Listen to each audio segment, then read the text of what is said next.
Good morning welcome to morning analysis this is Mahalakshmi అభ్యర్థిత్వాల కోసం పోటాపోటీ పార్టీల వ్యూహాలు తమ వారికి టికెట్లు ఇప్పించుకోవాలనే నేతల ప్రయత్నాలు ఎత్తులు పై ఎత్తులతో అసెంబ్లీ ఎన్నికల నామినేషన్ల పర్వంలో గతంలో ఎన్నడూ లేనన్ని పరిణామాలు చోటు చేసుకున్నాయి చివరి దాకా రేసులో నిలిచి అవకాశం దక్కని వారిలో పలువురు ఇండిపెండెంట్ గా బరిలోకి దిగగా కొందరు వేరే పార్టీల తరపున నామినేషన్ వేశారు టికెట్ ఇస్తే సరి లేకుంటే తక్షణమే పార్టీ మారటం ఖాయమనే రీతిలో వ్యవహారాలు కొనసాగుతున్నాయి ఇక కొన్ని చోట్ల నామినేషన్ వేసిన అభ్యర్థులకే పోటీలో ఉంటామా లేదా అనే సందేహం కూడా వచ్చేలా పార్టీలు వ్యవహరిస్తూ ఉన్నాయి రైట్ ఇక చివరి రోజున బీజేపీ అధిష్టానం విడుదల చేసిన పార్టీ అభ్యర్థుల 5వ జాబితా కూడా కొంత గందరగోళానికి దారితీసింది అధికారికంగా ప్రకటించిన తర్వాత కూడా 5వ జాబితాలో 3 చోట్ల అభ్యర్థుల్ని మార్చడం మరో గందరగోళానికి తెరతీసింది వేములవాడ టికెట్ తుల ఉమకు ఇస్తున్నట్టు ప్రకటించి ఆమె నామినేషన్ దాఖలు చేసిన తరువాత అకస్మాత్తుగా చివరి జాబితాలో పేరు మారుస్తున్నట్టుగా ప్రకటించింది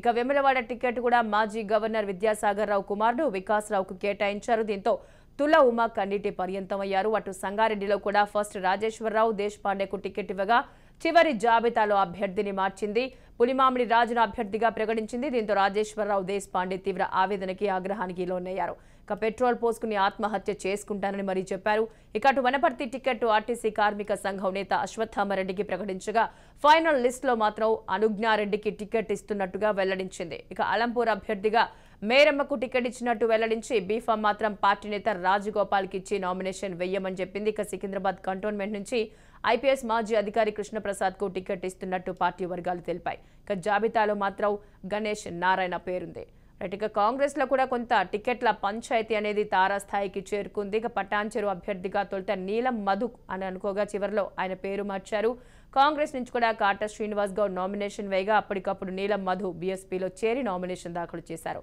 ఇక నారాయణ్ ఖేడ్ లో మొదట మాజీ ఎంపీ సురేష్ షెట్కర్ కు కాంగ్రెస్ టికెట్ ఖరారు చేసింది తర్వాత ఇది వివాదానికి దారి తీయడంలో చివరకు పటోళ్ల సంజీవ్ రెడ్డికి ఇచ్చింది ఇక మాజీ మంత్రి చిన్నారెడ్డికి రెండో జాబితాలో పార్టీ వనపర్తి టికెట్ ఇచ్చింది తర్వాత ఆయన్ని మారుస్తూ మేఘారెడ్డికి ఇచ్చింది ఇక బోధులో మొదట వెన్నెల అశోక్కి ప్రకటించింది తర్వాత ఆయన స్థానంలో గజేంద్రకు అభ్యర్థిత్వాన్ని ఇచ్చింది రైట్ ఇక ఈ మొత్తానికి ఇలా అభ్యర్థిత్వాలకి సంబంధించి బీఫామ్కి సంబంధించి కొంత గందరగోళ పరిస్థితి అయితే కనిపిస్తూ ఉంది పార్టీల చివరి నిమిషంలో కూడా నామినేషన్ వేసిన చివరి నిమిషానికి వచ్చిన తర్వాత కూడా అభ్యర్థుల మార్పు ఇదంతా కూడా కొంత గందరగోళానికి గురి చేస్తున్నట్టుగానే కనిపిస్తూ ఉంది రైట్ ఇక ఇవాళ మార్నింగ్ అనాలిసిస్లో మనతో పాటు పార్టిసిపేట్ చేస్తున్నారు రామచంద్ర నాయక్ గారు బీఆర్ఎస్ అధికార ప్రతినిధి వెంకట్ గారు కాంగ్రెస్ నుంచి నమస్తే అండి అదే కళ్యాణ్ గుత్తికొండ గారు అనలిస్ట్ గారు నమస్తే అండి బుసాపు శంకర్ గారు బీజేపీ అధికార ప్రతినిధి మనతో పాటు పార్టిసిపేట్ చేస్తున్నారు good morning all of you అండి గుడ్ మార్నింగ్ అండి వెల్కమ్ టు మార్నింగ్ అనాలిసిస్ అండి రైట్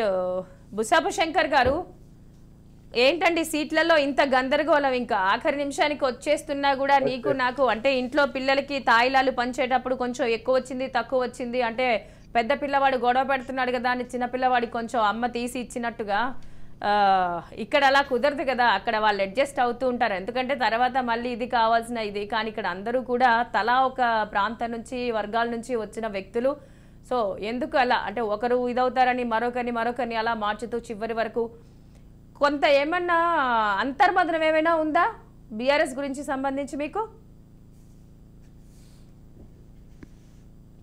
బీఆర్ఎస్ గురించి అంతర్మదనం ఏమీ లేదు ఇప్పుడు క్లియర్ కట్ గా భారతీయ జనతా పార్టీ ప్రజలలో ఉంది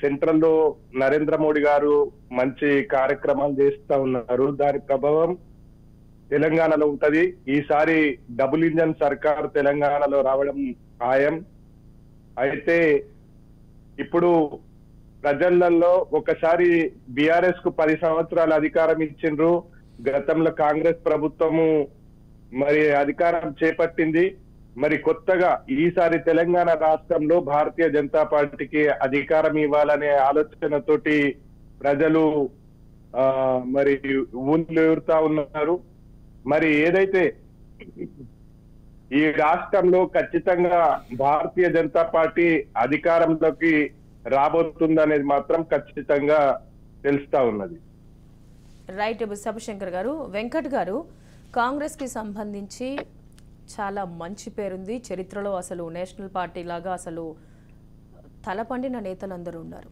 సీనియర్ నేతలందరూ కూడా ఎక్కడున్నారంటే కాంగ్రెస్లోనే మనం వెతుక్కునే పరిస్థితి. అలాంటిది ఒక్కొక్కరిగా చేజారిపోవటం. ఈ మధ్యకాలంలో అసలు కాంగ్రెస్ తెలంగాణలో ఉందో లేదో అనే క్వశ్చన్ మార్కులోకి పార్టీ మొత్తం దిగజారిపోయింది. అంటే విపక్షాలు అంటున్నాయని కాదు, నిజంగానే గాంధీ భవన్లో లైట్ వేసే దిక్కు లేకుండా మారిపోయిన సిచ్యువేషన్ నుంచి ఈరోజు పదవుల పందారం కోసం కుమ్ములాటలు కానీ, అంతర్గత విభేదాలు కానీ, ఈగోలు కానీ ఎందుకు? కలిసి రానప్పుడు మన పార్టీని నిలబెట్టుకోవాలి, అమ్మలాంటి పార్టీని నిలబెట్టుకోవాలన్నప్పుడు మనం కలిసి రాలేనప్పుడు దానికి సంబంధించి గొడవ పడడానికి హక్కు ఎక్కడుంటుంది మీ వాళ్ళకి? మేడం ఒక చిన్న మాట ఏం చెప్తున్నానంటే, ఈ గత కొద్దిగా అంటే ఒక నెల రోజుల కాలంలో ఒక పొన్నాల లక్ష్మయ్య గారు తప్ప మిగతా ఎక్కడ మీకు పెద్ద అసంతృప్తి కనపడదు. టికెట్ల విషయానికి వచ్చినప్పుడు పర్టికులర్గా ఒక చిన్న అంశం ఉంటుంది మేడం.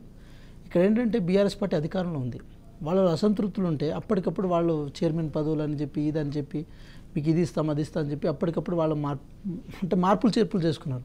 కానీ కాంగ్రెస్ అట్లా జరగదు మేడం. ఎందుకు జరగదంటే, కాంగ్రెస్లో గత 10 సంవత్సరాల నుంచి మేము అధికారం లేవు. ఎట్ ద సేమ్ టైం మీరు ఇందాక ఒక మాట చెప్పారు కదా, తల్లలు పండిన నేతలు అని చెప్పి. తల్లలు పండిన నేతలు ఎప్పుడైనా సరే మాకు ఒక అంటే ఆశీర్వాదం ఇచ్చే వ్యక్తులుగా, దాంతోపాటు పార్టీ గైడ్ చేసే వ్యక్తులుగా, కొత్త నాయకత్వాన్ని గైడ్ చేసే వ్యక్తులుగా ఉండాలని అధిష్టానం కోరుకుంటుంది, ఇక్కడ పార్టీ నాయకత్వం కూడా కోరుకుంటుంది. ఆ క్రమంలో ఇప్పుడు మీరు ప్రధానంగా చెప్పిన వాటిలో మాకు పొన్నాల లక్ష్మయ్య గారే మా కళ్ళ ముందు కనబడుతున్నారు. వారి విషయానికి ఒకసారి వద్దాం మేడం. వారికి కాంగ్రెస్ పార్టీ ఏం తక్కువ చేయలేదు మేడం. మంత్రి పదవి ఇచ్చింది, దాంతోపాటు పీసీసీ అధ్యక్షులు చేశారు, దాంతోపాటు ప్రతి చోట వారు ఏ వేదికలో అయినా వారిని ఎక్కడ తక్కువ చూపు చూడలే, ఎక్కడ తక్కువ చేయలేదు. అయినా సరే వాళ్ళు ఆ పార్టీలోకి వెళ్ళి మళ్ళీ కాంగ్రెస్ పార్టీ మీద బురద జల్లే ప్రయత్నం చేశారు. మేమేమంటామంటే మేడం, కొత్త వాళ్ళకి అవకాశం ఇచ్చే క్రమంలో మనకి ఎక్కడో ఒక చోట అడ్జస్ట్మెంట్ జరుగుతుంది, జరగకుండా అయితే ఉండదు కదా మేడం. ఆ సిచ్యువేషన్ వచ్చినప్పుడు 100% ఓపికతో ఉండాల్సి ఉంటుంది. ఇక చిన్న విషయం ఏంటంటే మేడం, మీరు మొన్న నామినేషన్ ర్యాలీలు మాకు ఒకసారి చూస్తే మీకు తెలుస్తుంది కాంగ్రెస్ పార్టీకి ఎంత బలం ఉందని చెప్పి. ఇక్కడ కర్ణాటక ఎలక్షన్స్ అయిపోయిన తర్వాత, కర్ణాటకలో కాంగ్రెస్ పార్టీ విజయం సాధించిన తర్వాత కేసీఆర్ 10 సంవత్సరాల పాలనని తెలంగాణ ప్రజలు భరించే పొజిషన్లో లేరు మేడం. ఎందుకు లేరంటే, ఈ తెలంగాణ రాష్ట్రంలో ఏ ఆకాంక్షల కోసమైతే సోనియా గాంధీ గారు తెలంగాణకి ఇచ్చారో ఆ ఆకాంక్షల మేరకు పరిపాలన జరగట్లేదన్న విషయాన్ని ఈరోజు తెలంగాణ ప్రజలు గ్రహించారు. కాబట్టి తండోపతండాలుగా అంటే ఒకప్పుడు ఇండివిజువల్ అంటే 2018 కాలంలో ఆ సంవత్సరంలో ఎన్నికలు జరిగినప్పుడు ఇండివిజువల్గా నిర్ణయాలు ఉంటాయి అప్పుడు, కాబట్టి కాంగ్రెస్ పార్టీకి తక్కువ సీట్లు వచ్చినాయి. కానీ ఇప్పుడున్న సిచ్యువేషన్లో మూకుమ్మడిగా ఒక కన్సాలిడేటెడ్గా చాలామంది ఏకీకృతమై కాంగ్రెస్ పార్టీకి ఓటేద్దాం అనుకుంటున్నారు. దాని తగ్గట్టే మీరు నామినేషన్ ర్యాలీలు చూడొచ్చు, దాని తగ్గట్టే మా సభలు చూడొచ్చు. రాహుల్ గాంధీ గారు కానీ, ప్రియాంక గాంధీ గారు కానీ, మల్లికార్జున ఖర్గే గారు కానీ వారందరూ రాక, దాంతోపాటు మేము ఏం చేశాము, ఏం చేయబోతున్నామని మేము చెప్తుంటే బీఆర్ఎస్ పార్టీ, కాంగ్రెస్ పార్టీ అంతకుముందు ఏం చేసింది, రేపు ఇది చేయొద్దని చెప్పి ప్రజలకు ఒక నమ్మలేని అసత్యాన్ని వాళ్ళ మీద రుద్దే ప్రయత్నం చేయడం వల్ల ఒకటి క్లిస్టర్ క్లియర్గా తెలంగాణ ప్రజలకు అర్థమైపోయిందండి. ఈరోజు కాళేశ్వరం నీళ్ళు అన్నారు, నిధులు అన్నారు, నియామకాలు అన్నారు. ఈ ప్రధాన అంశాల మీద తెలంగాణ కొట్లాడి సాధించుకుంటే వచ్చిన తర్వాత ఏమైంది, కాళేశ్వరం నీళ్లు ఖాళీ అయిపోయినాయి, నీళ్లు లేవు గోదావరిలో, అన్నీ ఖాళీ అయిపోయినాయి. 23 టీఎంసీలు నీళ్లు కిందికి వదిలేశారు, నియామకాలు లేవు, ఖాళీ అయిపోయినాయి. అసలు ఏం దాంట్లో రిక్రూట్మెంట్ ప్రాసెస్ లేదు. దాంతో నిధుల విషయంలో ఎక్కడెక్కడ ఖర్చు చేశారు అంటే ఒక అర్థం లేదు. మేమేమంటున్నామంటే, తెలంగాణ ప్రజలు కాంగ్రెస్ పార్టీకి మ్యాండేట్ ఇవ్వడం కోసం చాలా క్లియర్గా రెడీ అయి ఉన్నారు మేడం. ఇంకో విషయం మీరు గమనించాలి, మేము ఏదైతే అప్లికేషన్ ఫామ్స్ తీసుకున్నప్పుడు ఏది కాంగ్రెస్ పార్టీ అభ్యర్థిత్వం కోసం ప్రతి చోట దాదాపు అంటే ఒక 15 మంది, 20 మంది, 30 మంది, కొన్ని చోట్ల ఒక 5 మంది అట్లా చాలామంది దాంట్లో పోటీ పడే ప్రయత్నం చేశారు.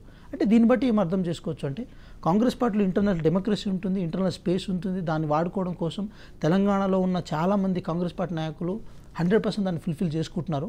ఇక్కడ కాంగ్రెస్ పార్టీ లేదనే ఆ భ్రమ మాత్రం ప్రజల్లో లేదు, మా నాయకులు లేదు. గాంధీ భవన్ విషయానికి వచ్చినప్పుడు గాంధీ భవన్ తెరిచిన తాళాలు ఎప్పుడు తెరిచి ఉంటాయి మేడం.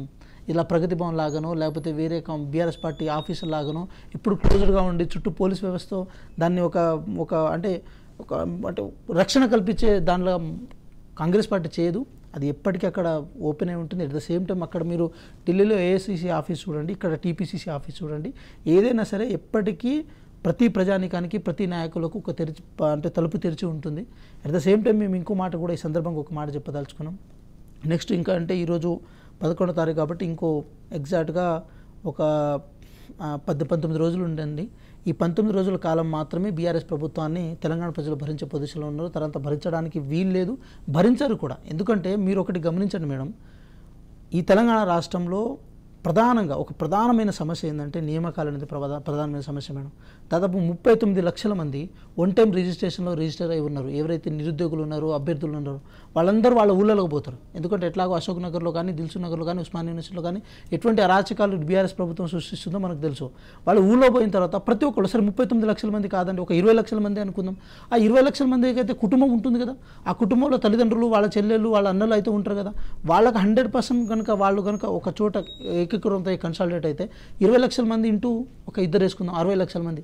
60 లక్షల మంది గుంపగత్తగా ఓటేసినా కూడా కాంగ్రెస్ పార్టీ అధికారులు వస్తుంది కదా మేడం. వాళ్ళందరూ ఒక నిర్ణయానికి వచ్చేసారు ఆల్రెడీ. దాంతోపాటు ఉద్యోగస్తులు ట్రాన్స్ఫర్ విషయంలో బీఆర్ఎస్ పార్టీ ఎటువంటి అంటే నియంతృత్వాన్ని ప్రదర్శిస్తుందనే అంశం మీద కూడా ప్రతి ఒక్కళ్ళు సబ్బండ వర్గాలు, అది మహిళలు కానీ, దళితులు కానీ, గిరిజనులు కానీ, విద్యార్థులు కానీ, నిరుద్యోగులు కానీ అందరూ ఏకీకృతమై ఈరోజు బీఆర్ఎస్ పార్టీని బొందబెట్టి కాంగ్రెస్ పార్టీని అధికారం చేపట్టే ప్రయత్నం చేస్తున్నారు. మీరే చూస్తారు కదా. డిసెంబర్ 3వ తారీఖు వరకు అయితే మనం వెయిట్ చేద్దాం. రైట్ అండి. రామచంద్ర నాయక్ గారితో మాట్లాడదాము, బీఆర్ఎస్ అధికార ప్రతినిధి. రామచంద్ర నాయక్ గారు విన్నారా ఇప్పటి వరకు విపక్షాలు మాట్లాడుతున్న మాటలు విన్నారా? అంటే అధికారానికి సంబంధించి ఇంకా మీకు 19 రోజుల టైం లిమిట్ మాత్రమే ఉంది అని అంటున్నారు.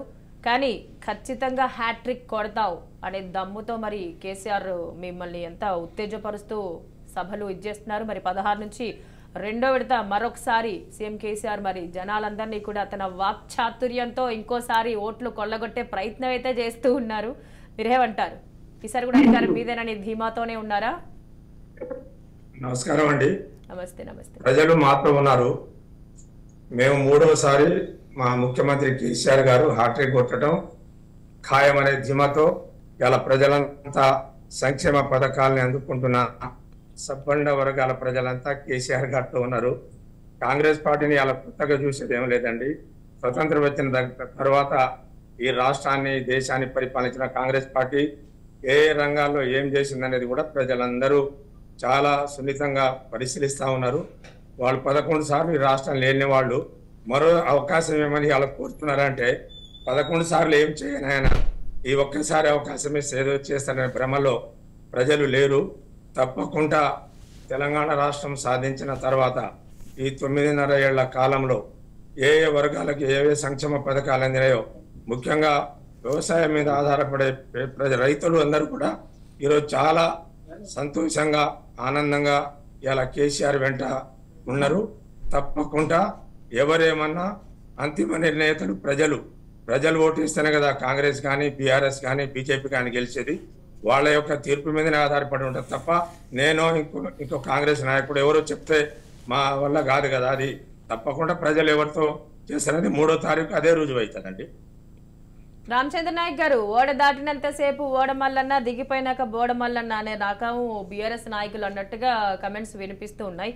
ఆనాడు మనకి అధికారంలో ఉన్న కాంగ్రెస్ ఒక డెసిషన్ తీసుకోబట్టే, అంటే చాలా క్లిష్ట పరిస్థితుల్లో, అలా ఎవరూ ఎక్స్పెక్ట్ చేయని పరిస్థితుల్లో తెలంగాణలో సిచ్యువేషన్ దాటిపోతున్న క్రమంలో మనకి తెలంగాణని ప్రకటించిన శుభ సందర్భంలో మీరందరూ నెత్తికెత్తుకొని తెలంగాణ ఇచ్చిన సోనియమ్మని తెలంగాణ తల్లి రేంజ్లో పొగిడిన మీరు ఇప్పుడు ప్రచారంలో మాత్రం ఎందుకు ఇలాంటి మాటలతో ముందుకెళ్తూ ఉన్నారు? అది ఎంతవరకు కరెక్ట్ అని మీకు అనిపిస్తోంది? మీకు ఒక అంతరాత్మ అనేది ఉంటుంది కదా, మీకు అనిపిస్తోంది పని? తప్పకుండా అండి. ఆ రోజు పార్లమెంట్ లో కాంగ్రెస్ పార్టీ అనివార్య పరిస్థితుల్లో ఒకవైపున ఆంధ్ర చేయి జారిపోయి జగన్మోహన్ రెడ్డి పార్టీ పెట్టి అక్కడ కాంగ్రెస్ పార్టీ పూర్తిగా భూస్థాపితమైన సందర్భంలో ఎక్కడైనా నిలుపుకోవాలనే ఒక మంచి ఉద్దేశంతోనే కావచ్చు, సోనియా గాంధీ గారికి, యావత్ కేసీఆర్ గారి కుటుంబం, భారత రాష్ట్ర సమితి నాయకులందరూ కూడా తెలంగాణకి ఇచ్చిన సోనియా గాంధీకి హృదయపూర్వకంగా ఆ రోజు మనస్ఫూర్తిగానే వారికి కృతజ్ఞత చెప్పి రావడం జరిగింది. ఒక దశలో బీఆర్ఎస్ పార్టీ కాంగ్రెస్ లో విలీనం చేయడానికి కూడా మా నాయకుడు సిద్ధపడ్డాడు. కానీ వాళ్ళు చాలా నిర్లక్ష్యంగా మీరు పోయి మన అప్పుడు మాకు ఆంధ్రప్రదేశ్ మన తెలంగాణకు ఇన్ఛార్జిగా ఉండే దిగ్విజయ్ సింగ్ని కలవమని చెప్పారు. అక్కడికి వెళ్తే వాళ్ళు నిర్లక్ష్యం చేశారు. ఇక ప్రజలందరూ కూడా ఇక తెచ్చిన తెలంగాణని ఎవరో చేతిలో పెడితే ఆగమవుతుంది అని చెప్పి ఆ రోజు కేసీఆర్ గారిని బేగంపేట దగ్గర నుంచి అంత ఏనుగుల మీద ఊరేగింపు తీసుకొచ్చి తెలంగాణ కేసీఆర్ చేతిలో పెట్టారు తెలంగాణ ప్రజలు. రైట్ అండి. కళ్యాణ్ గారు, రైట్.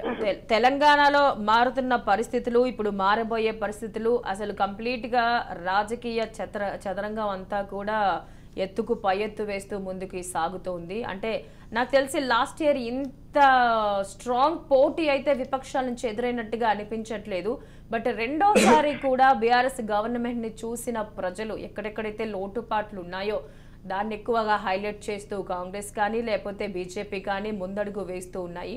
కానీ ప్రధానంగా పోటీ మాత్రం బీఆర్ఎస్ కాంగ్రెస్ మధ్య అనేది కూడా చాలా స్టాటిస్టిక్స్ చెప్తూ ఉన్నాయి.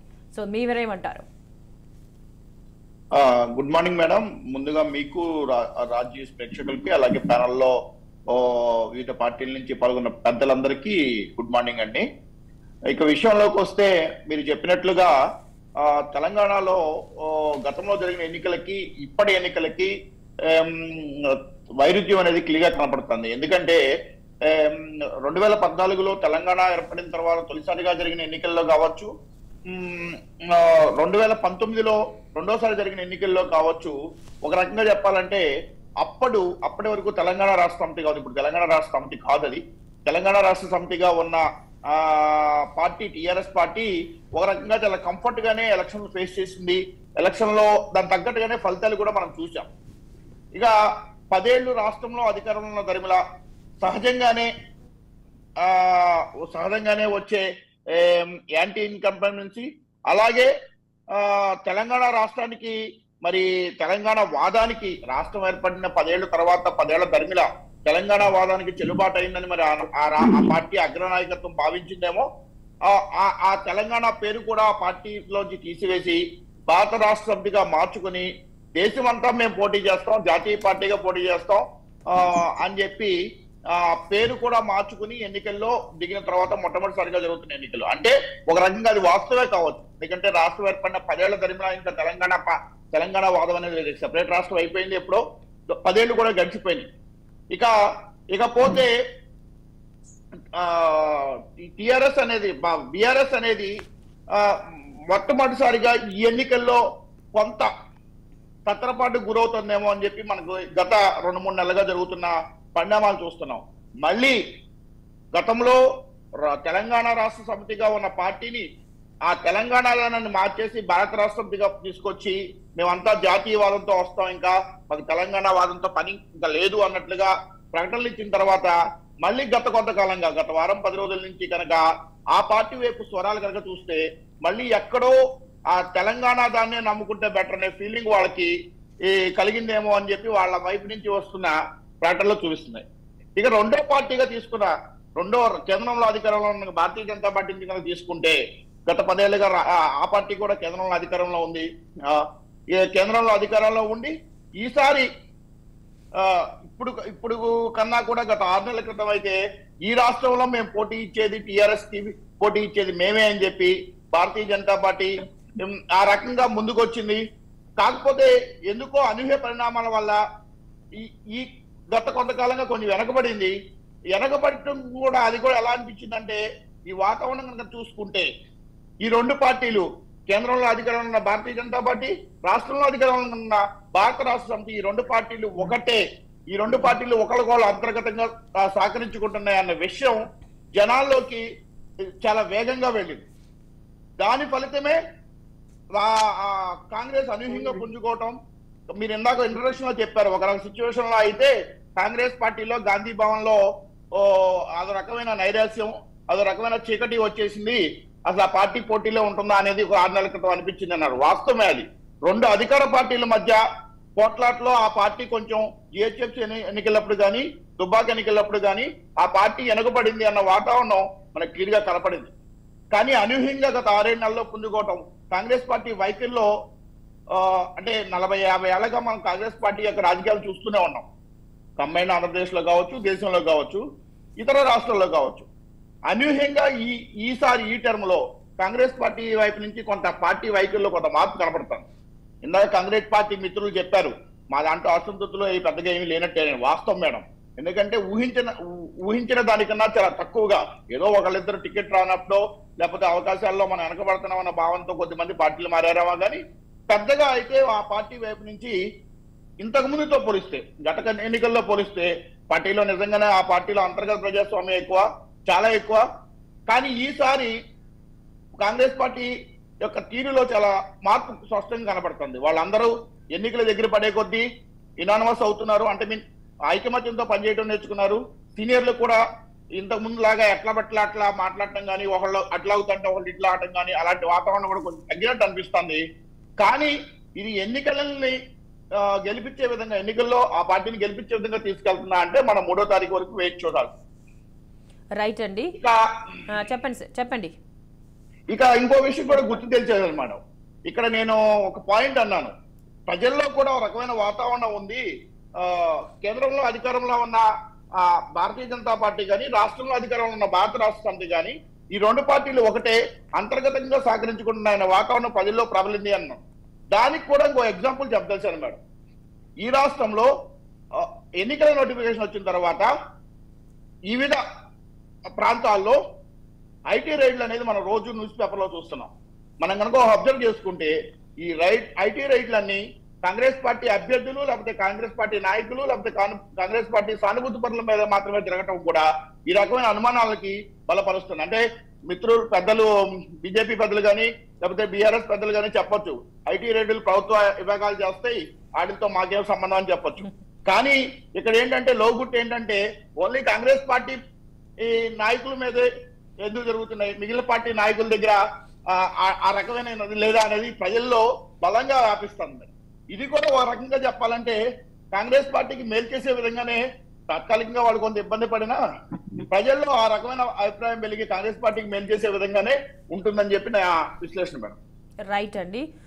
శంకర్ గారు, మీ నియోజకవర్గంలో ప్రజెంట్ సిచ్యువేషన్ ఏ విధంగా ఉంది? బీజేపీకి సంబంధించి మీరు ఏ విధంగా వెళ్ళాలనుకుంటున్నారు? అంటే బీఆర్ఎస్ కి సంబంధించి ప్రతి చోట కూడా సంక్షేమ పథకాలను లేకపోతే ఇంకేదో స్ట్రాంగ్ గా వినిపించే ప్రయత్నం అయితే ప్రభుత్వం చేస్తుంది.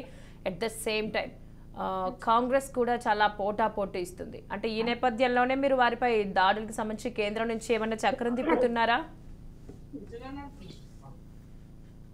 మేడం, మా దగ్గర నిజామాబాద్ పార్లమెంట్ పరిధిలో 7కి 7 స్థానాలు ఖచ్చితంగా గెలుచుకుంటాం 100%.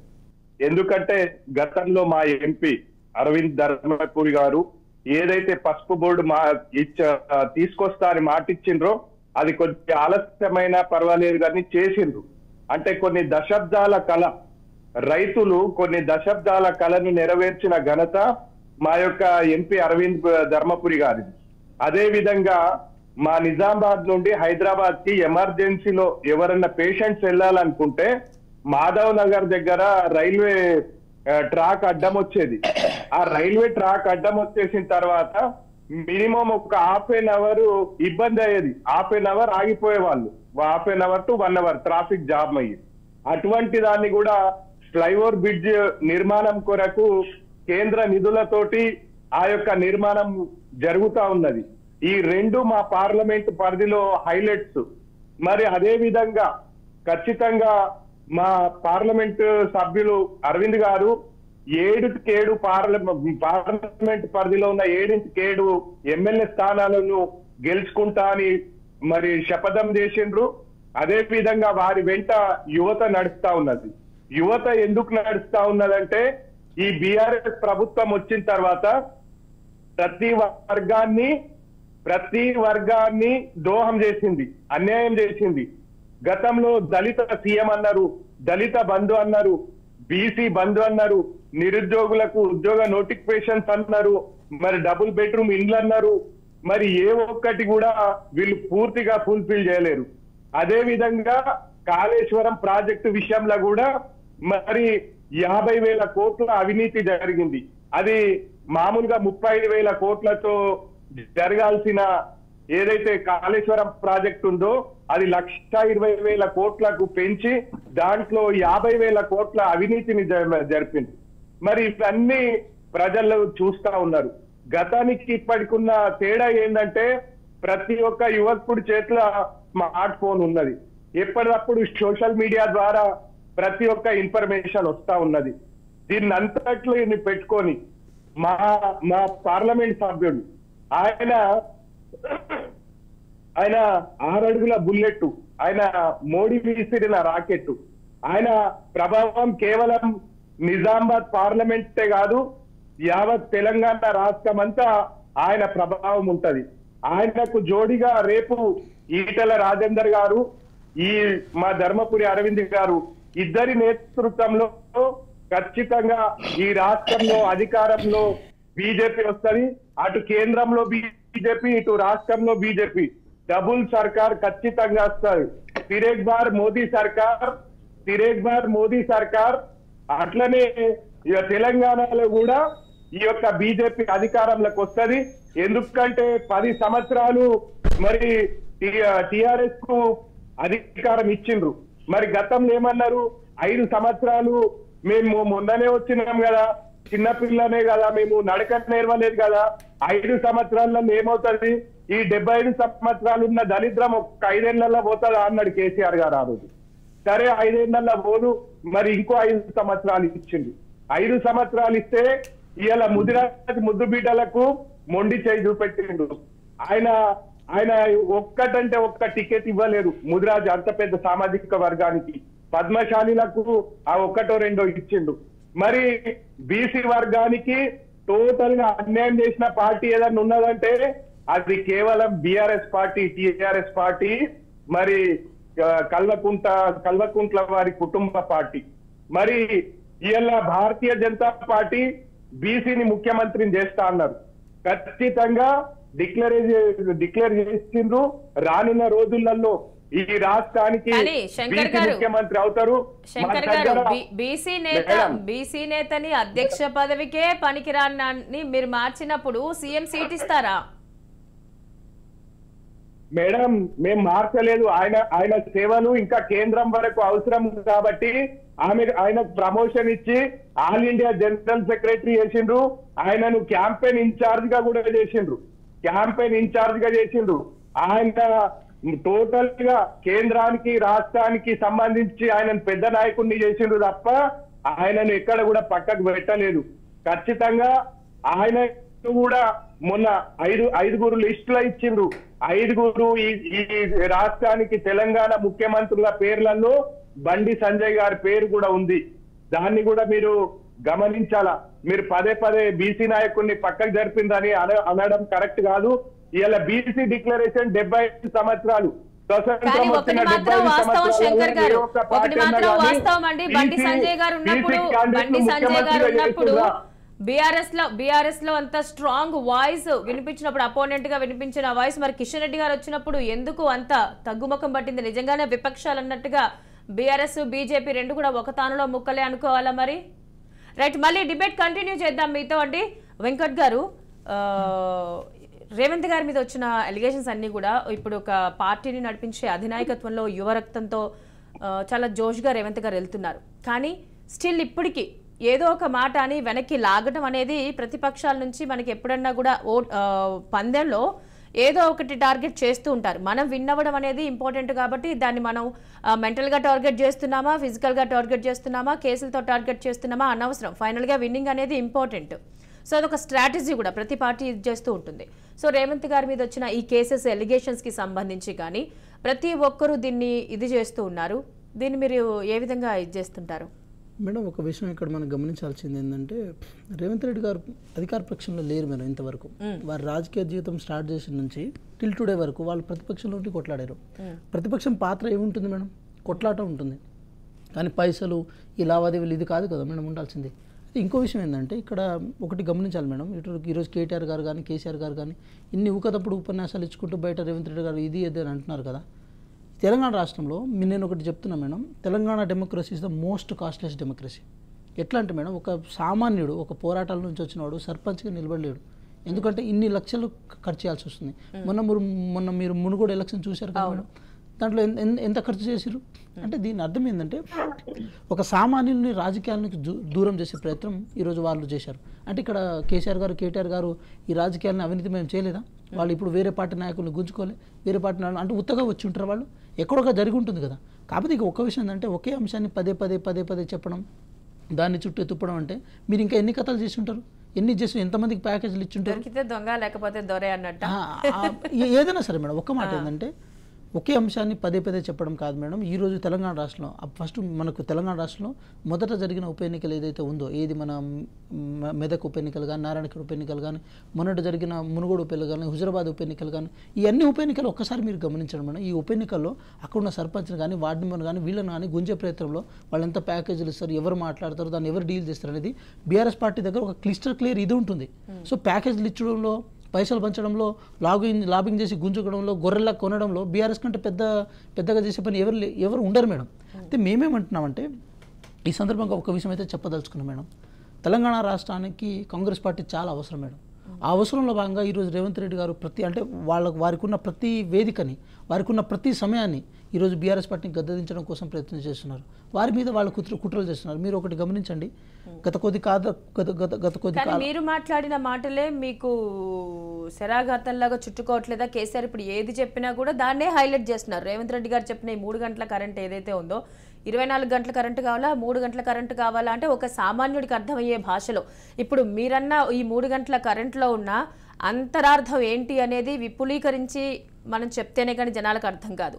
అందులో ఉన్న అర్థం నాకు తెలిసి రేవంత్ రెడ్డి గారు అన్న ఈ 3 గంటల కరెంటు అంటే సుమారుగా 3 గంటల కరెంటుతో ప్రతి రైతు కూడా పంట పండించుకోవచ్చు. మీరు ఆ నాణ్యమైన కరెంటు 3 గంటలు ఇస్తేనే, అంటే మన సామెత చెప్పినట్టు గంగిగోవు పాలు గరిటెడైన చాలు, గాడిద పాలు కడవడైననేవి అన్నట్టు మీరు 24 గంటల కరెంటు మాకు ఇయ్యక్కర్లేదు, 3 గంటలు ఇచ్చినా పర్ఫెక్ట్గా ఇవ్వండి, మా రైతులు సుఖ సంతోషాలతో ఉంటారు అన్న అంతరార్థంలో ఆయన చెప్పారు. అంటే మనకి ఇందులోనే మనకు వస్తుంది, మనం తీసుకురావచ్చు మన తెలివితో అన్నట్టుగా ఆయన చెప్పారు.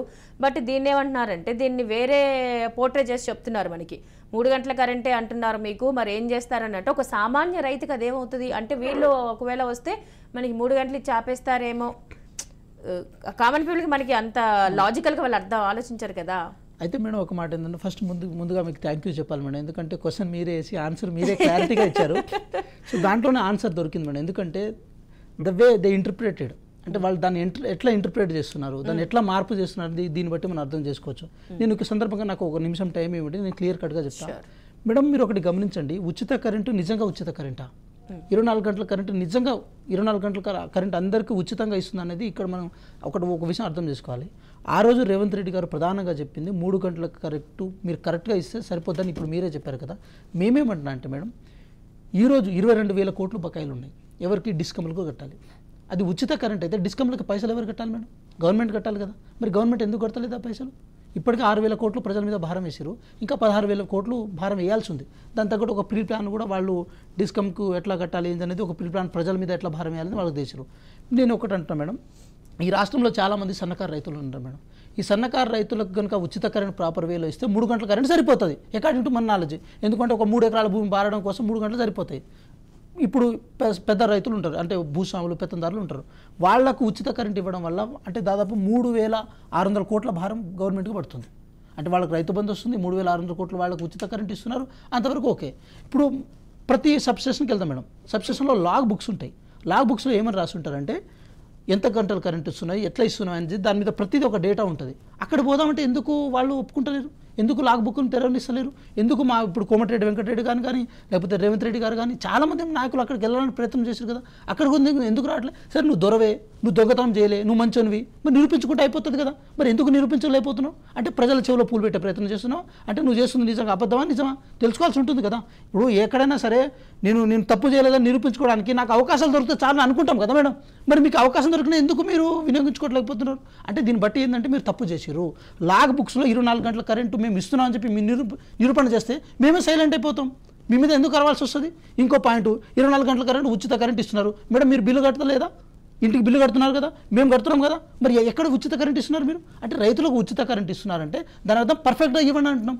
మీరు అంటే నకిలీ కరెంట్ ఇస్తారు, నాణ్యత లేని కరెంట్ ఇస్తారు. ఎట్ ద సేమ్ టైం ఒక మాట ఏంటంటే సన్నకారు రైతుల మీద భారం వేయడం కోసం 3,600 కోట్లు ఎవరు భరించాలి మేడం? సంవత్సరానికి 3,600 కోట్లు కేవలం టీఎస్పీసీ లీకేజ్ వ్యవహారంలో 1 కోటి రూపాయలు ఇవ్వలే మీరు. ఏది గ్రూప్ 4 ఎగ్జామ్ బయోమెట్రిక్ పెడదామంటే. అంటే ఒకటే గమనించాలి మేడం, ఇక్కడ తెలంగాణ ప్రజలు మోసం చేయడానికి ప్రయత్నం చేస్తున్నారు. నేను ఈ సందర్భంగా ఒక మాట చెప్తాను మేడం.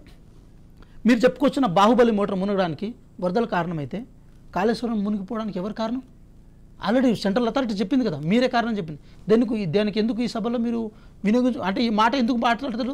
ప్రతి సభలో ఉప ఎన్నికలు చెప్తారు కదా మేడం, సర్పంచ్ ఎన్నికల్లో కూడా చెప్తారు మేము కాళేశ్వరం కట్టినామని చెప్పి. మరి ఇంత పెద్ద ఎలక్షన్స్లో, జనరల్ ఎలక్షన్స్లో మేము కాళేశ్వరం కట్టినామని గొప్పగా ఎందుకు చెప్తలేరు మీరు? అంటే అక్కడ తప్పు జరిగిందని మీ మనసాక్షి తెలుసు. జనాలకు చెప్తే చెప్పు తీసుకొని కొడతారని చెప్పి మీరు దాన్ని చెప్తలేరు. నేను ఇంకో విషయం చెప్తున్నా మేడం, టీఎస్పీఎస్సీ లీకేజ్ వ్యవహారంలో అక్కడున్న ఉద్యోగులు వ్యవహారం వల్ల జరిగింది అంటారు. మరి సరిగ్గా కండక్ట్ చేయడంలో ఎవరి లోపం అనుకోవాలి? ఈరోజు 16,000 కోట్ల మిగులు రాష్ట్రం ఉన్న తెలంగాణ రాష్ట్రం 5 లక్షల కోట్ల అప్పైంది మేడం. సామాన్య ప్రజలు ఏమన్నా ఆలోచిస్తారంటే ఆ అప్పు వల్ల మాకేం ఒరగలేదు కదా, ఆ ప్రతి వ్యక్తి మీద 1 లక్ష రూపాయల అప్పు పడుతుంది, ఆ 1 లక్ష రూపాయల అప్పును మేము ఎందుకు భరించాలి? ఇవన్నీ ప్రశ్నించినందుకు ఈరోజు రేవంత్ రెడ్డి గారిని ట్రోల్ చేస్తున్నారా? ఇవన్నీ ప్రశ్నించినందుకు రేవంత్ రెడ్డి గారి మీద బురద అంటే బట్టకాల్చి మీదేసే ప్రయత్నం చేస్తున్నారా? మేము ఒకటే స్పష్టంగా ఒక మాట చెప్పదలుచుకున్నాం మేడం, రేవంత్ రెడ్డి గారు ప్రతిపక్షంలోనే ఉన్నారు. కాంగ్రెస్ పార్టీ ఈ 10 సంవత్సరాల్లో మేము ఒకటి ఏమంటున్నాం అంటే 2004 నుంచి 2014 వరకు కాంగ్రెస్ పార్టీ తెలంగాణ రాష్ట్రానికి ఏం చేసింది, 2014 నుంచి ఈరోజు టిల్ టుడే వరకు ఈ తెలంగాణ రాష్ట్రాన్ని బీఆర్ఎస్ పార్టీ ఏం చేసింది అనేది కూర్చోబెట్టి మాట్లాడదాం మేడం. ఎక్కడికైనా వెళ్దాం, ఎక్కడికైనా కూర్చొని మాట్లాడితే అయిపోతుంది. వాళ్ళు పొద్దాకలో ఒకటి అంటున్నారు, కర్ణాటక అంటున్నారు కదా మేడం. కర్ణాటకలో మేము 5 గ్యారెంటీలు ఇస్తే దాంట్లో ఒక గ్యారెంటీ ఏదైతే ఎడ్యుకేషన్ పాలసీ ఉందో దాని మీద అది అకాడమిక్ కెరీర్ని బేస్ చేసుకుని ఉంటుంది కాబట్టి దాన్ని మేము ఫుల్ఫిల్ అంటే ఇంకా జనవరిలో ఫుల్ఫిల్ చేస్తాం. మిగతా 4 గ్యారెంటీలు మేము ఫుల్ఫిల్ చేసినాం. కర్ణాటక నుంచి రైతుల్ని పైసలు ఇచ్చి తీసుకొచ్చి తెలంగాణ రాష్ట్రంలో ప్రచారం చేస్తా అంటే ఇప్పుడు ఎందుకు కంటిన్యూ చేయలేకపోతున్నారు, ఎందుకు ఆపేసారు అంటే మీ దొంగ ముచ్చట్లన్నీ తెలంగాణ ప్రజలకు తెలిసింది. మేమేమంటా అంటే ఇంత రాష్గా మాట్లాడాల్సిన అవసరం ఎందుకు వచ్చిందంటే మేడం 10 సంవత్సరాలు భరించిన మేడం. ఈరోజు అన్ని సబ్బండ వర్గాల వాళ్ళు 10 సంవత్సరాలు భరించి ఇప్పుడు భరించలేకపోతున్నారు మేడం. నేను ఒక సందర్భంగా ఈరోజు ఈ ప్యానెల్లో ఉన్న వాళ్ళకు కూడా నేను ఒకటే మాట చెప్తున్నా, వాళ్ళ అంటే ఎవరికైనా వాళ్ళ మనసాక్షికి మీద మనం ఒకసారి ఒట్టేసుకుని మాట్లాడుకోవచ్చే. ఈరోజు తెలంగాణ రాష్ట్రంలో విద్యా వ్యవస్థలో పర్టికులర్గా ఐఐటీలు కానీ ఎన్ఐటీలు కానీ దాంతోపాటు పెద్ద విద్యా సంస్థలు కానీ అంటే ఇప్పుడు మహాత్మా గాంధీ యూనివర్సిటీ, చాలా యూనివర్సిటీ తెలంగాణ రాష్ట్రంలో వచ్చిన అన్ని గవర్నమెంట్ యూనివర్సిటీలు అన్నీ వచ్చినాయి కాంగ్రెస్ పార్టీ హయాంలో. కానీ బీఆర్ఎస్ పార్టీ హయాంలో వచ్చినాయని ఏ యూనివర్సిటీస్ మేడం? ప్రైవేట్ యూనివర్సిటీ వచ్చినాయి. Malla Reddy university, Anurag university, SR university, దాంతోపాటు గురునానక్ యూనివర్సిటీ. అంటే మీ రాజ్యంలో ఏమో పేద ప్రజలు చదువుకోవడానికి వీలు లేకుండా ప్రైవేట్ యూనివర్సిటీ వస్తే మా రాజ్యంలో గవర్నమెంట్ ఇన్స్టిట్యూషన్ వచ్చినాయి. గవర్నమెంట్ ఇన్స్టిట్యూషన్ ఎస్టాబ్లిష్ చేసినాం. ఈరోజు మీరు చెప్తున్నారు కదా 70 సంవత్సరాలు ఏం చేసిందని చెప్పి. ఈరోజు మీరు అమ్మకానికి పెట్టిన, ఈరోజు మీరు బేరానికి పెట్టిన ప్రతి అంశం ఈరోజు కాంగ్రెస్ పార్టీ చేసింది, కాంగ్రెస్ పార్టీ ఎస్టాబ్లిష్ చేసింది. ఈరోజు తెలంగాణ రాష్ట్రంలో ప్రతి ఒక్క విద్యార్థికి విషయం తెలుసు. నేను ఇంకో మాట కూడా చెప్తున్నా బీఆర్ఎస్ నాయకులకి, తెలంగాణ రాష్ట్రంలో ఏం వారం మారుమూల పల్లెకైనా వెళ్తాం, ప్రతి ఒళ్ళకు ఉంటే ప్రతి ఊళ్ళో మినిమం ఇంద్రమ ఇల్లులు ఉంటాయి, కానీ డబుల్ బెడ్రూమ్ ఇల్లులు ఉంటాయి. మరి ఎవరి కోసం సంక్షేమం చేసిరు? ఎవరి కోసం 5 లక్షల ఈరోజు కొల్లగొట్టే ప్రయత్నం చేసిరు? 5 లక్షల అప్పులు ఎందుకు చేసిరు? నేను ఒకే మాట ఈ సందర్భంగా చెప్పదలుచుకున్నాను మేడం, చాలా ప్రతిష్టాత్మకంగా చేపట్టిన కొన్ని దాదాపు 1,50,000 కోట్లు మీరు పెట్టిన అంటే ఒక రెండు సంవత్సరాల బడ్జెట్ మేడం, 2 సార్లు బడ్జెట్ స్టార్టింగ్ లెవెల్లో మనకు అప్పుడు దాదాపు 80,000 కోట్ల బడ్జెట్, 90,000 కోట్ల బడ్జెట్ ఉండే. అంటే 2 సంవత్సరాలు వార్షిక బడ్జెట్ని మీరు మొత్తం కాళేశ్వరంలో పెట్టారు కదా. ఆ కాళేశ్వరం మొత్తం ఈరోజు కుంగిపోయింది, ఆ కాళేశ్వరం పనికి రాకుండా పోయింది. దానికి ఆన్సర్బుల్ ఎవరు? దాని బాధ్యత ఎవరు తీసుకుంటారు? అది కూడా క్లారిటీ చెప్పాల్సి ఉంటుంది కదా. ప్రతి సంక్షేమం గురించి ఈరోజు కొత్తగా మాట్లాడింది ఉంది మేడం. రైతులకు ఉచిత కరెంట్ ఈరోజు కొత్తగా మాట్లాడేది కాదు మేడం. వైఎస్ రాజశేఖర రెడ్డి గారు 2004లో వచ్చిన తర్వాత వారు మొదటగా రైతు సంక్షేమం మీద కాన్సన్ట్రేషన్ చేశారు, ఉచిత విద్యుత్ మీద కాన్సన్ట్రేషన్ చేశారు. కానీ అప్పుడున్న పరిస్థితిలో ఉమ్మడి ఆంధ్రప్రదేశ్లో మనకు కొంచెం అంటే ఏది మనకున్న డెఫిషియన్సీ మనకున్న అంటే దాని తగ్గట్టే ఉత్పత్తి లేకపోవడం వల్ల దాని తగ్గట్టే ప్రజలకు ఇచ్చే ప్రయత్నం చేస్తారు. కానీ ఇప్పుడు ఉత్పత్తి పెరిగింది, దాంతోపాటు ప్రొడ్యూస్ కూడా పెరిగింది, రిసోర్స్ పెరిగింది. నేను ఒక్క మాట ఈ సందర్భంగా చెప్తున్నా మేడం, 2004లో కానీ 2009లో కానీ రోడ్ ట్యాక్స్ కేవలం ఒక 800 రూపాయలు 1000 రూపాయలు కడితే ఇప్పుడు దాదాపు 8,000 రూపాయలు 10,000 రూపాయలు కడుతున్నాం. దాని తగ్గట్టే ఆదాయం ఉంది కదా మేడం, దాని తగ్గట్టే పెడుతున్నారు కదా. సో మేమేమంటున్నాం అంటే ఇన్ఫ్రాస్ట్రక్చర్ని డెవలప్ చేయడం, దాంతోపాటు సంక్షేమ ఫలాలను అందించడం ఇదొకటే డెవలప్మెంట్ కిందకి భాగం కాదు. ఈ రాష్ట్రంలో ఈ దేశంలో యువత ప్రధానమైన వనరు. ఆ వనరును ప్రాపర్ వేలో వినియోగించుకుంటే ప్రతి ఒక్కళ్ళ ఆత్మగౌరవం మెరుగుపడడంతో పాటు వాళ్ళని ఆర్థికంగా స్వావలంబన చేయడం ఒక ప్రధానమైన అంశంగా ఉంటుంది. ఈరోజు మేము చెప్పిన 6 గ్యారెంటీలు అదే అంశాలు ప్రధానంగా ఉన్నాయి కదా మేడం. వాటిని మేము జనాల్లో తీసుకెళ్తున్నాం. మేము ఏమంటున్నాం అంటే మేము ఏం చేస్తామని చెప్పి ప్రజలకు చెప్తున్నాం మేడం. కానీ మీరు ఏం చేస్తారు, ఏం చేశారనేది ప్రజలు ప్రాపర్ వేలో చెప్పండి. కొన్ని రోజు కాళేశ్వరం అన్నారు, అది వర్కౌట్ కాలే. కొన్ని రోజు ఉద్యోగాలు అన్నారు, అది వర్కౌట్ కాలే. మీరు ఏం చెప్దామనుకున్నా కూడా వాటి వెనకాల లుక్కులు ఉన్నాయి. కానీ కాంగ్రెస్ పార్టీ లుక్కులు స్టాండర్డ్గా ఉన్నాయి. ఎంత స్టాండర్డ్గా ఉన్నాయంటే మేము కట్టిన నాగార్జున సాగర్ అంతా స్టాండర్డ్ ఉన్నాయి, మేము కట్టిన శ్రీశైలం ప్రాజెక్ట్ అంతా స్టాండర్డ్గా ఉన్నాయి, మేము కట్టిన కడెం ప్రాజెక్టులతో స్టాండర్డ్గా మా ప్రభుత్వం ఉంది మేడం. కానీ మీరు కట్టిన కాళేశ్వరం ప్రాజెక్ట్ లాగా మీ ప్రభుత్వం లుకలుకలతో ఉంది, మీ పిల్లలు కూలిపోతున్నాయి. కాబట్టి మీరు అన్నట్టుగా నిజంగానే అంటే ఆనాటి ఈ కాంగ్రెస్ ప్రభుత్వంలో ఎన్ని తీసుకొచ్చామంటే అదే విజన్ ఇప్పుడున్న నాయకులకి ఉందా? ఎందుకంటే అప్పుడున్న ఆ గవర్నమెంట్లో ఉన్న ప్రజలు కానీ అధిష్టానం కంప్లీట్గా వేరు. ఇప్పుడు అదే విజన్తో ఇప్పుడున్న వాళ్ళు ఉన్నారా? ఎందుకంటే విపక్షాలు అంటున్నాయని కాదు, కానీ ఏదైనా సీటుకి సంబంధించి మనకి రాలేదు అని అంటే ఇప్పుడు కంప్లీట్గా మారిపోయింది పాలిటిక్స్ అన్నీ కూడా. సీటు రాకపోతే వెంటనే పార్టీలో నుంచి మారిపోవటం, లేదా ఇప్పుడు రేవంత్ రెడ్డి వచ్చిన తర్వాతనే మనకి ఓపెన్గానే చాలా గొడవలు బయటపడ్డాయి. చాలా సీనియర్స్ మీకు కలిసి రాము అని చెప్పిన సందర్భాలు కోకొల్లలు ఉన్నాయి. రాజగోపాల్ రెడ్డి గారు వెళ్ళిపోవడం, తిరిగి రావటం అనేది మళ్ళీ జరిగినా కూడా అది మీకు హ్యాపీయెస్ట్ మూమెంట్ అయినా కూడా ఇలాంటివి చిన్న చిన్న నెగిటివ్ ఆస్పెక్ట్స్ కూడా ప్రజల్లోకి వెళ్ళిపోతాయి. ప్రతిదీ గమనిస్తూ ఉంటారు ప్రజలు. ఇది వరకట్లాగా మనకి ఏదైనా ఇస్తే వేద్దామని కాకుండా వీళ్ళు కూడా ఇప్పుడు మీరు చెప్పిన ఈ స్టాటిస్టిక్స్ ఏవైతే ఉన్నాయో ఇంత ఆలోచించి ఓటు వేసేటప్పుడు కూడా వాటిని ఇంప్లిమెంట్ చేస్తున్నారు. సో ఇలాంటివి ఒక నెగిటివ్ ఇంపాక్ట్ తీసుకుని వెళ్ళవా? మీరు అన్నట్టుగా ఇంత విజన్ ఇప్పుడున్న నాయకుల్లో ఉందా? అంటే కేవలం సీఎం సీటుకి సంబంధించే ఇంకా ఉన్న స్ట్రాంగ్గా ఉన్న 4-5 నేతలు కూడా మాకే కావాలి అన్న ఆస్పెక్ట్లో పనిచేస్తున్నారు. రాహుల్ గాంధీ వచ్చి ఇక్కడ మీటింగ్స్ పెట్టి జనాల మధ్యలో ఒక ఇది తీసుకొచ్చిన తర్వాత తప్పితే అంతకు ముందు వరకు కూడా ప్రీవియస్గా ఒక 21 మంత్ వరకు కూడా ఎవరు కూడా యూనిటీగా వెళ్తున్నట్టుగా కాంగ్రెస్లో కనిపించలేదు అసలు. అందుకే మీ దగ్గర నుంచి ఒక పాయింట్ విపక్షాలు అనటానికి వాళ్ళకి కొన్ని పాయింట్స్ దొరుకుతున్నాయి. సో మీరు ఇప్పుడు చెప్పిన ఈ విజనరీ అంతా కూడా ఇప్పుడున్న నాయకుల్లో ఉందంటారా పర్ఫెక్ట్గా? మేడం ఒకటి ఏంటంటే కాంగ్రెస్ పార్టీలో ఇంటర్నల్ డెమోక్రసీ ఉంటుంది మేడం. కాంగ్రెస్ పార్టీ నిర్ణయాలు ఏదైనా ఆటోక్రసీగా రాష్ట్ర ప్రభుత్వం తీసుకునేది కాదు మేడం. అక్కడ కేంద్రంలో అక్కడ ఇది ఉంటుంది, అంటే ఒక సిస్టమ్ ఉంటుంది పార్టీకి. ఏసీసీ నుంచి నిర్ణయాలు తీసుకున్నప్పుడు వీళ్ళు ఏమంటే ఢిల్లీ పద్ధతులను కలుస్తారు, పొద్దుదాకా ఢిల్లీకి పోతారని చెప్పి మా ఢిల్లీకి పోయినా కూడా ప్రతి ఒక్కళ్ళ చోట మేము అధికారం పెట్టాం. ఒక్కళ్ళ దగ్గర అధికారం పెట్టి ఒక్కళ్ళతోనే పనులు చేపించుకునే ప్రయత్నం కాంగ్రెస్ పార్టీ చేయదు. ఇప్పుడు కేసీఆర్ గారి దగ్గర మేడం ఏ మంత్రి అయినా సరే వాళ్ళ మనసాక్షిగా చెప్పండి, ఏ మంత్రి అయినా సరే సార్ ఈ పాలసీని మీరు ఇంప్లిమెంట్ చేయండి లేకపోతే నేను రాజీనామా చేస్తానని చెప్పే పొజిషన్ ఉంటుందా మేడం ప్రజలకు సంబంధించిన అంశంలో? కానీ కాంగ్రెస్ పార్టీలో ఆ ఇంటర్నల్ డెమోక్రసీ ఉంటుంది. కాంగ్రెస్ పార్టీలో ఒక్కళ్ళ చేతిలోనే అధికారం పెట్టి మీరు అనుభవించండి రాజా అని చెప్పదు. ఎందుకంటే కాంగ్రెస్ పార్టీ చేసే ప్రతి పని ప్రజలకు మేలు కోసం చేస్తుంది. అందులో భాగంగా ఎవరికి ఏ ప్రాధాన్యత ఇవ్వాలి అంటే ఒక కలెక్టివ్ రెస్పాన్సిబిలిటీ, మీకో బాధ్యత మాకో బాధ్యత అన్నట్టు ఒక కలెక్టివ్గా ఒక రెస్పాన్సిబిలిటీ తీసుకొని దాని తగ్గట్టే స్వతంత్రంగా ఇండిపెండెంట్గా ఇంప్లిమెంట్ చేసే ప్రయత్నం చేస్తుంది. కానీ బీఆర్ఎస్లో అట్లా ఉండదు కదా మేడం. కేసీఆర్ గారు తుమ్మితే అవుతుంది, దగ్గుతే అన్నట్టు ఉంటుంది కదా. కాబట్టి మేమేమంటున్నాం అంటే మేడం ఒక సందర్భంగా ఏమంటున్నాం అంటే ఈరోజు ఢిల్లీ పెద్దలని కలవడం ఇదని మీరు ప్రతిసారి జనాలు ఇది చేస్తున్నారు కదా. ఆ ఢిల్లీ పెద్దలు రాష్ట్ర ప్రభుత్వాన్ని కానీ రాష్ట్రంలో నాయకత్వాన్ని కానీ కోఆర్డినేట్ ప్రాపర్ వేలో చేస్తేనే ప్రజలకు ఒక ప్రాపర్ వేలో సంక్షేమ ఫలాలు అంతా. ఎందుకంటే కాంగ్రెస్ పార్టీ ఎప్పుడు సెంట్రలైజేషన్లో పరిపాలన చేయలేదు మేడం, డీసెంట్రలైజేషన్ పరిపాలన చేసింది. ఇంకో విషయం మీరు చెప్తున్నారు పార్టీలు మారుతారు వస్తారు ఏదైనా కావచ్చు మేడం, కానీ వాళ్ళకి ప్రజలకు దగ్గర వాళ్ళకి మద్దతు ఉందా లేదనేది చాలా ఇంపార్టెంట్ మేడం. ఇప్పుడు కోమటిరెడ్డి రాజగోపాల్ రెడ్డి గారు పార్టీ మారారు, కానీ వాళ్ళకి ప్రజల దగ్గర మద్దతు ఉంది కదా. కోమటిరెడ్డి వెంకటరెడ్డి గారు ఉన్నారు, స్వతంత్రంగా మాట్లాడొచ్చు. మా జగ్గారెడ్డి గారు ఉన్నారు, మాట్లాడొచ్చు. ఏది మాట్లాడినా కూడా మా మధ్య ఇది ఒక పంచాయతీలుగా మేము చూస్తలేము, దీన్ని ఒక క్వశ్చనీర్గా చూస్తున్నాం. మీరు క్వశ్చన్ చేయడం వల్ల ఏమవుతుంది? పర్ఫెక్ట్ అవుతారు కదా మేడం. ఎవరైతే బాగా క్వశ్చన్ చేస్తారో వాళ్ళు పర్ఫెక్ట్ గా మారిపోతారు. అది ఎవరికి మేలు జరుగుతుంది? ప్రజలకు మేలు జరుగుతుంది కదా మేడం. ఇప్పుడు మొన్న కోమటిరెడ్డి రాజగోపాల్ రెడ్డి ఏమన్నాడు?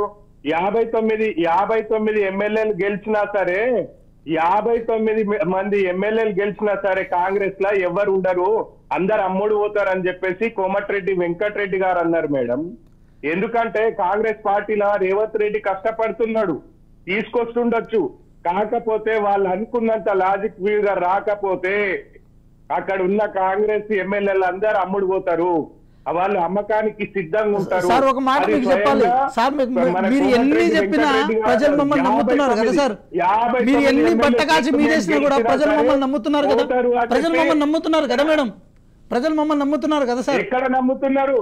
మీరు చూస్తారు కదా సార్, డిసెంబర్ 3వ తారీఖు చూస్తారు కదా. మీరు ఖచ్చితంగా బీఆర్ఎస్ కు బి టీం, మీరు ఖచ్చితంగా కాంగ్రెస్ పార్టీ చరిత్ర చూడండి. నన్ను కూడా ఒక మాట చెప్పండి, లిక్కర్ స్కామ్ ఎందుకు బయట తీయలేదు సార్? పార్టీ ఎమ్మెల్యేలు మా బీజేపీకి 2 అమ్ముడు పోలేరు, 4 అమ్ముడు పోలేరు. ఇవాళ రేపు ఖచ్చితంగా కాంగ్రెస్ పార్టీకి అనుకున్న మ్యాజిక్ ఫిగర్ రాకుండా ఉంటే ఖచ్చితంగా అమ్ముడు పోతారు. ఇప్పుడు ఇక్కడ ఉన్న మా గతంలో బాల్క సుమన్ కూడా చెప్పిండ్రు, అయ్యే కాంగ్రెస్ వాళ్ళని ఏమనుకుంటారా భయ్, మనమే పంపించినాం అక్కడికి, అందులో మనోళ్ళు ఉన్నారు అని చెప్పేసి బాల్క సుమన్ కూడా బహిరంగంగా ఒక బహిరంగ సభలో చెప్పిండు.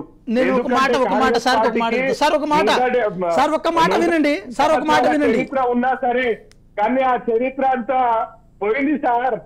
సార్ ఒక మాట చెప్తున్నా, కవిత గారి లిక్కర్ స్కామ్లో అంటే జరిగిందని మీరు అన్నారు కదా, అది మేమన్న మాట కాదు, ఒక్కసారి మీరు వినండి. బండి సంజయ్ గారు వారి ప్రజా సంగ్రామ యాత్రలో కవిత గారు లిక్కర్ స్కామ్లో ఇరుక్కుంటారు, అది 100% పక్కా అని చెప్పి బండి సంజయ్ గారు క్రిస్టల్ క్లియర్గా చెప్పిర్రు ఒక మాట. ఇంకో మాట ఏంటంటే కాళేశ్వరం ప్రాజెక్టులో లక్షల కోట్ల అవినీతి జరిగింది, అది మొత్తం కక్కిస్తామని అన్నారు. కవిత గారు లిక్కర్ స్కామ్ ఎందుకు ఇంకా ముందుకు పోలే, దాంతోపాటు కాళేశ్వరంలో పైసలు ఎందుకు గక్కేలే, దీనికి కూడా సమాధానం చెప్పండి. ఎందుకంటే కేంద్రంలో మేము అధికారంలో లేము, ఈడీ సిబిఐ అంతా మీ చేతిలో ఉంది. మరి లిక్కర్ స్కామ్ జరిగింది, దాంతోపాటు కాళేశ్వరంలో లీకులు జరిగినాయి, కాళేశ్వరంలో ఇబ్బంది జరిగినాయి అని చెప్పి ప్రతిసారి మీరన్నారు కదా సార్. బయట పెట్టడానికి మేము కాలడ్డ వేసినాం సార్, మేము కాంగ్రెస్ పార్టీ వాళ్ళు కాలడ్డం వేసిర్రా మీకు? మరి ఎందుకు బయట పెడతలేరు మరి మీరు? మీరు చెప్తున్న మాట సార్, ఇది మేము చెప్పలే సార్. ఇప్పటికీ అదే స్టాండ్ మీద ఉన్నాము. ఈడీ గాని సిబిఐ గాని తన పని తాను చేసుకుంటది.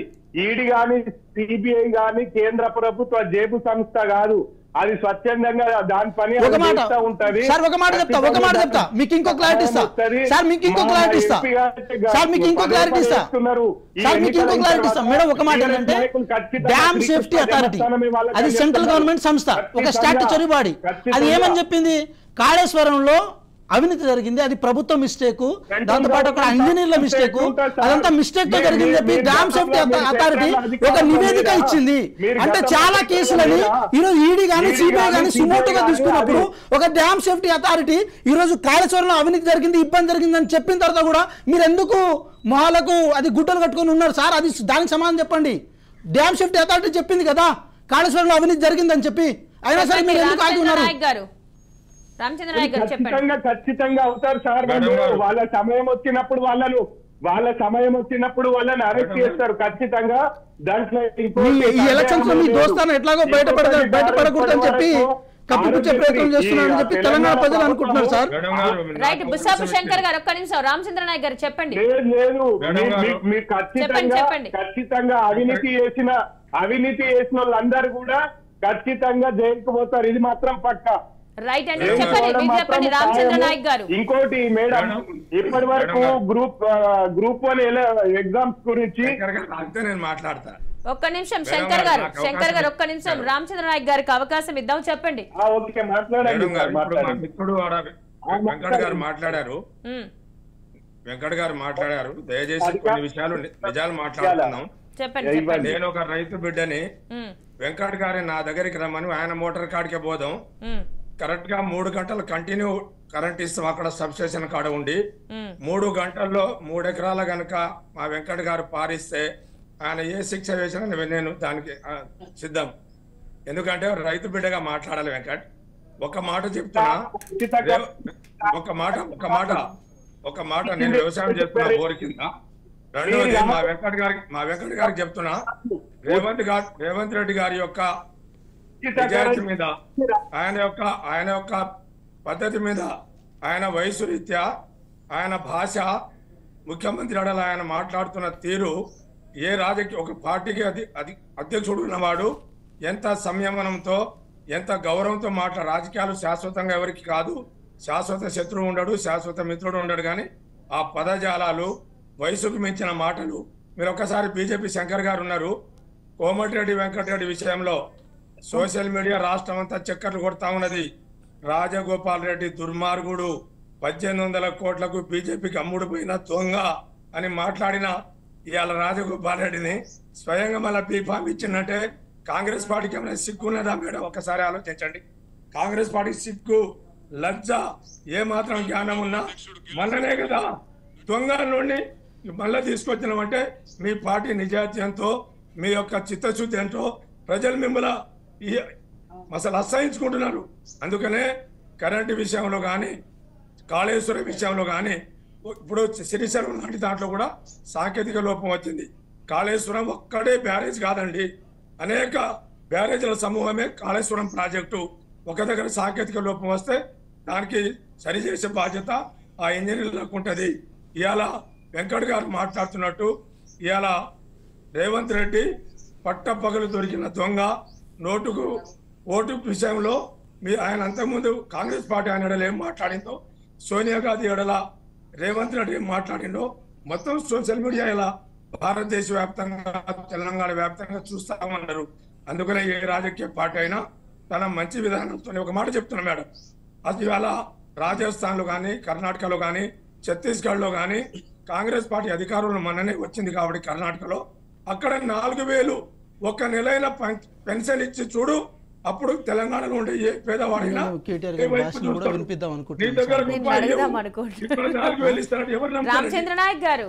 రామచంద్ర నాయక్ గారు అంటే మాట్లాడే భాషకి సంబంధించి మీరు ఇప్పుడు వ్యాఖ్యానించగానే నాకు డౌట్ వచ్చింది. అంటే కేసీఆర్ గారు కానీ కేటీఆర్ గారు కానీ మాట్లాడిన మాటల్ని మనం సమర్థించొచ్చా? అందుకే నేను మార్నింగ్ అడిగిన ఫస్ట్ క్వశ్చన్ అడిగిన మాట అదే. ఆనాడు తెలంగాణ ఇచ్చిన దేవత సోనియమ్మ అయినప్పుడు ఈనాడు ఎలా మీరు చెప్పుతో కొట్టాలి తెలంగాణ ఆవిడిచ్చింది అని చెప్పిన విషయాన్ని అన్న మాటని మరి దాన్ని ఎలా తీసుకోవాలంటారు? అంటే చాలా రీసెంట్ గా మనకి రెగ్యులర్ గా అది ఊతపదం అయి ఉండొచ్చు పాపం బీఆర్ఎస్ వాళ్ళందరికీ అండ్ సీఎం కేసీఆర్ గారికి. సన్నాసులు అనే పదం అనేది చాలా రెగ్యులర్ గా వింటూ ఉంటాం. దానికి సంబంధించి అసలు సోషల్ మీడియాలో రీల్స్ కూడా ఇదవుతూ ఉంటాయి. ఆ పదం ఎంతవరకు మనకి ఒక్క మాట ఇదొకటి సార్, ఒక్క మాట రామచంద్ర సార్, ఒక్క మాట సార్, రామచంద్ర సార్ ఒక్క మాట ఇదొకటి మీకు వినిపిస్తాను, తర్వాత మీరే మాట్లాడండి. రామచంద్ర సార్ ఒక్క మాట, నాకు ఒక అవకాశం ఇవ్వండి సార్.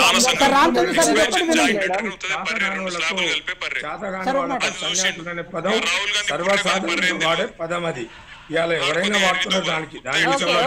సరే. ఒక్క నిమిషం ఉండండి, మీకు ఒక ఆడియో క్లిప్ వినిపిస్తున్నారు. పక్కగా real estate broker Revanth Reddy ఉన్నాడు, ఇద్దరు కలిసి ఆయన ట్విట్టర్ లో పెట్టిరు పోయింది మొత్తం కాళేశ్వరం పీకిందని. ఈయననేమో రాహుల్ గాంధీ దున్నపోతు ఈనింది అంటాడు. తెల్లారే మోడీ గారు అరే జున్నుపాలు తీసుకురా పోరాబాయి దుడ్డు ఎక్కడుందో కట్టే అంటాడు. బీజేపీ కాంగ్రెస్ వాళ్ళు ఇద్దరు లత్కోరగాలే. వాడు విఘ్నతతో మాట్లాడుతున్నా సార్. మీ కేటీఆర్ గారు అమెరికాలో చదువుకుని ఇదే భాష నేర్చుకోవచ్చు సార్. దున్నపోతు ఈనిందంటేనే దుర్మార్గం. వెంకట్ గారు సార్ అసలు తిట్ల పురాణం నేర్పిండు టిఆర్ఎస్ పార్టీ. తిట్ల పురాణం నేర్పిండు తెలంగాణ భాషలో కేసీఆర్ తిట్ల పురాణం నేర్పిండు. రాజకీయాల్లో తెలంగాణ భాషలో రాష్ట్ర సాధన కోసం ఆంధ్రప్రదేశ్ యొక్క నాయకుల యొక్క విధానం మీద తెలంగాణ తీసుకురావడం కోసం, ప్రజల్ని ఏకం చేయడం కోసం ఆ చిన్న చిన్న పదాలు ఆయన చిన్న పదమా మేడం? ఇది చిన్న పదమా సార్? ఇది చిన్న సార్. చెవటలు, దద్దమ్మలు, సన్నాసులు, పనికిమాలి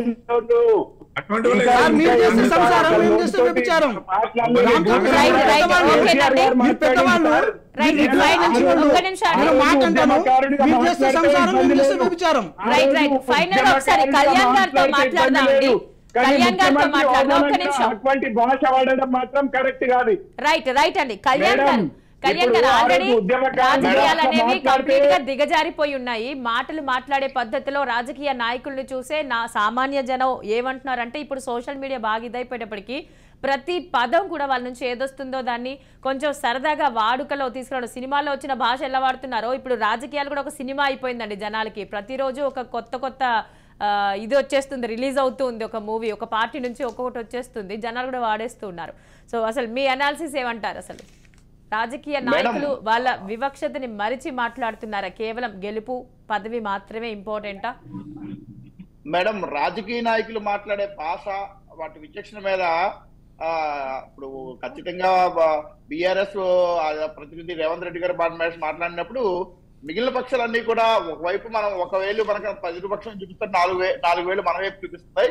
ఖచ్చితంగా ఇప్పుడు ఇంకా దాన్ని సమర్థించుకునే విధంగా ఆ రోజు తెలంగాణ కోసం, అంటే ఇంకా తెలంగాణ రాష్ట్రం ఏర్పడిన 10 ఏళ్ల తర్వాత కూడా తెలంగాణ రాష్ట్ర ఏర్పాటు దాక్కుందాం అనే ప్రయత్నం చేయటం అనేది కరెక్ట్ కాదు మేడం. ఎందుకంటే తెలంగాణ రాష్ట్రం కోసం చేశారు, మీరు చేస్తే తెలంగాణ రాష్ట్రం కోసం చేసినట్టు మిగిలిన అదే మాట, అదే భాష, అదే రకమైన సమాధానం చెప్తే వాళ్ళ వ్యక్తిగత కోసం చేసినట్టు అంటే అది సమద్రీయం కాదు.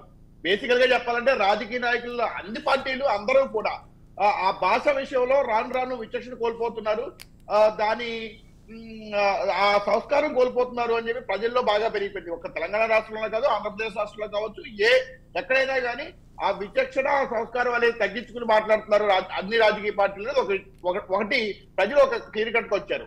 ఇక డబ్బు లేకపోతే పదే పదే ఓటుకు లేటు కేసు అని ఇందాక మన మిత్రులు మాట్లాడుతున్నారు. అలాగే ఇక్కడ కూడా ప్రజలు కూడా ఇక్కడ రాజకీయాలను ఎలా అయిపోయినాయి అంటే కాస్టేస్ డెమోక్రసీలో గెలిపోయి ఇందాక ఒక మిత్రులు చెప్పారు. అట్లాగే ఈ రాజకీయాల్లో డబ్బు ప్రభావం, డబ్బు ఒక ఇది అనేది బాగా పెరిగిపోయింది. ఆ పెరిగిపోయిన తర్వాత ఇక్కడ ఎవ్వరూ కూడా వాస్తవంగా చెప్తాడు, ఇంక్లూడింగ్ ప్రజలతో సహా ఎవ్వరూ కూడా ఇక్కడ అతిథులు కాదు. దాన్ని మనం ఒక సామెత చెప్పినట్లు గొంగట్లో అన్నం తింటూ ఎంట్రుకలో తిని బాధపడటం, దాని గురించి తెచ్చించడం కూడా ఓ రకంగా కరెక్ట్ కదా. అందుకుంటే వాటి గురించి అంత తక్కువ మాట్లాడుకుంటే అంత మంచిది. ఇక పార్టీలు మారే విషయంలో కూడా మనం ఇంతకుముందు డిబేట్ లో కూడా చెప్పుకున్నాం, ఎవరు ఎప్పుడు ఏ పార్టీలో ఉంటున్నారు. కోమటిరెడ్డి రాజగోపాల్ రెడ్డి గారు 59 మంది గెలిచినా ఉండరు, మా పార్టీలో నుంచి వెళ్ళరు అని చెప్పి బీజేపీ మిత్రులు చెప్పారు. ఇక్కడ నేను ఒక విషయం క్లారిఫై తెలిసాను, కేంద్రంలో అధికారంలో ఉండారు కాబట్టి ఏదో ప్రయోజనాలు ఉంటాయి, మనకు అండ ఉంటుంది, అధికారం యొక్క అండ ఉంటుంది అని చెప్పి పార్టీ మారలేదేమో 3-4 గెలిచినప్పుడు. కానీ ఒక్కసారి కదా కేంద్రంలో అధికారంలో కోల్పోతే వలన పరిస్థితుల్లో ఏ పార్టీ అయినా సరే అధికారం కోల్పోయిన ప్రతిపక్ష పార్టీల్లోంచి వ్యక్తులు అధికార పార్టీలోకి మారటం అనేది అన్ని చోట్ల సర్వసాధారణం అయిపోయింది. దీనికి ఎవ్వరూ అతిథులు కాదు, ఏ పార్టీ అతిథులు కాదు. ఇది మేడం. రైట్ అండి, థ్యాంక్ యూ సో మచ్ అండి. కళ్యాణ్ గారు అండ్ బుస్సాపు శంకర్ గారు, రామచంద్ర నాయక్ గారు అండ్ వెంకట్ గారు, థ్యాంక్ యూ సో మచ్ అండి. మార్నింగ్ అనాలిసిస్ లో మాతో పాటు పార్టిసిపేట్ చేసినందుకు. రైట్, ఇప్పటి వరకు చూసారు కదా, ఇది వాళ్ళ మార్నింగ్ అనాలిసిస్. ఒక షార్ట్ బ్రేక్ తీసుకుందాం.